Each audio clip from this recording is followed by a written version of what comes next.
নমস্কার বন্ধুরা, আজকে আপনাদের শেখাবো খাস্তা বেগুনি কিভাবে বানাবেন।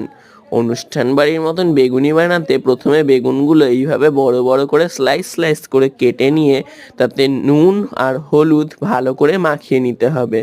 তার সাথে আরেকটা জিনিসও দিতে হবে, তার নাম চিনি। দিয়ে ভালো করে মাখিয়ে নিতে হবে আস্তে আস্তে আলতো হাতে, এপিঠ ওপিঠ ভালো করে। তারপরে একটা বাটিতে একটুখানি বেসন নিতে হবে অল্প কিছু মাত্রায় সুজি। এই সুজিটাই কিন্তু বেগুনিটাকে খাস্তা বানাবে। তার মধ্যে একটু নুন, একটু হলুদ, একটু চিনি, একটু ধনেপাতা লঙ্কা কুচি দিয়ে ভালো করে শুকনো উপকরণগুলোকেই একবার মিক্সড করে নেবেন।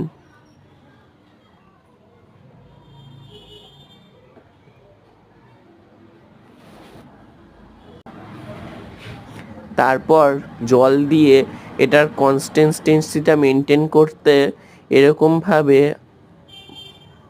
ঘুরিয়ে নেবেন।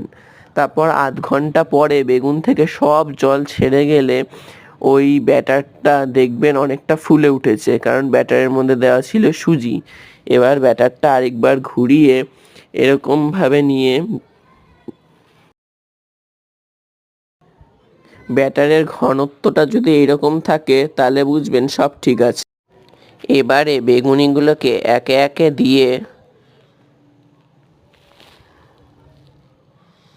ভালো করে মাখিয়ে তেলে ছেড়ে দিতে হবে। বেগুনিগুলোকে এক এক করে আলতো হাতে তেলে ছেড়ে দিতে হবে। গরম তেলে আস্তে আস্তে নেড়ে চেড়ে ভালো করে ভেজে নিলে বেগুনি যত ধৈর্য ধরে ভাজবেন ততই খাস্তা হবে। দুদিক ভালো করে গোল্ডেন ব্রাউন কালার না আসা অবধি উল্টে পাল্টে ভেজে নিতে হবে।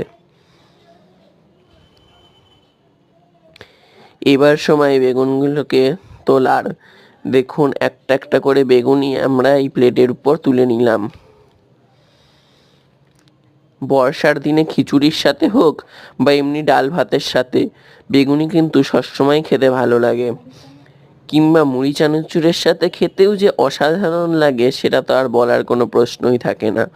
বেগুনি খেতে যেমন সুস্বাদু, হেলদিও তেমন অনেকটাই। আর আপনাদের রোববারের খাওয়ার মধ্যে এই বেগুনিও অ্যাড করতে পারেন আপনারা। খেতে আশা করি ভালোই লাগবে। যদি এই ভিডিওটা ভালো লেগে থাকে তাহলে লাইক করবেন, শেয়ার করবেন।